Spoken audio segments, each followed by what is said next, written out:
अस्सलामुअलैकुम। उम्मीद करता हूँ आज सब खैरियत से होंगे। जैसे कि आपको बताया कि इरशाद भट्टी भाई हफ़िज़हुल्लाह ताला और मुफ्ती हनीफ रशीद हफ़िज़हुल्लाह ताला की पॉडकास्ट रिकॉर्ड हुई, जिसके अंदर मुफ्ती साहब ने एंजल मोहम्मद अली मिर्ज़ा हफ़िज़हुल्लाह ताला के मुतालिक कुछ बातें की। तो उसके ऊपर कुछ लोग कह रहे थे कि भाई एंजल अली मिर्ज़ा मुफ्ती साहब का जवाब कब देगा, तो इस तरह आप समझ लें कि वो लोग पूछ रहे थे। तो उस पर एंजल मोहम्मद अली मिर्ज़ा साहब ने कहा कि मैं ज़रूर मुफ्ती हनीफ का साहब को जवाब दूँगा, लेकिन जो सवालात इरशाद भट्टी साहब लेकर गए थे 16 से 17 सवाल, उनका तो मुफ्ती साहब ने जवाब दिया ही नहीं है।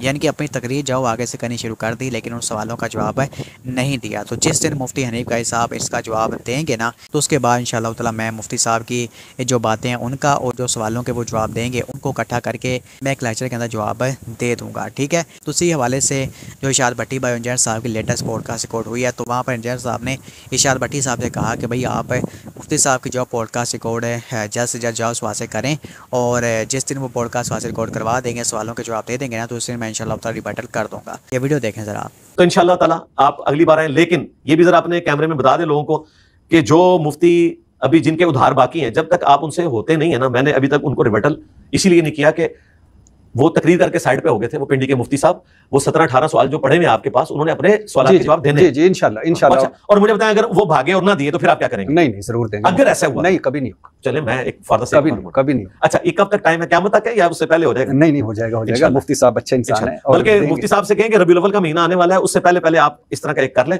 फिर आपने मेरे पास आना है इंशाल्लाह। जी इंशाल्लाह। जी, तो मेरे भाई बहनों, आपने वीडियो देखी है। अब इंतज़ार है कि कब इरशाद भट्टी साहब मुफ्ती हनीफ कायद साहब के पास जाते हैं और उनके साथ पॉडकास्ट रिकॉर्ड करते हैं, और जो 17 से 18 सवाल हैं उनका जवाब हमें मिलता है। बाकी मैं आपको एक बात बता दूं कि वो जो सवाल है ना मेरे भाई बहनों, वो एक तरह की मुफ्ती साहब की मौत है, क्योंकि उनके अंदर मुफ्ती साहब को जो बड़े बड़े एक तरह के जो फतवे लगाने पड़ेंगे, ये इस वजह से क्योंकि लोगों ने 2 नंबरियाँ की हुई हैं। दीन के नाम के ऊपर जो चंदे इकट्ठे किए हैं, चंदे खाए हैं, जायदादें बनाई हैं, लेकिन दीन का इस वजह से उन्होंने काम नहीं किया। कुरान और जिसकी गलत तालीमात जो लोगों ने पेश की हैं, तो जब आपको पता है कोई बंदा झूठ बोलकर कोई तालीमात देता है, तो वो झूठ ज़्यादा देर तक छुपता नहीं है। ठीक है।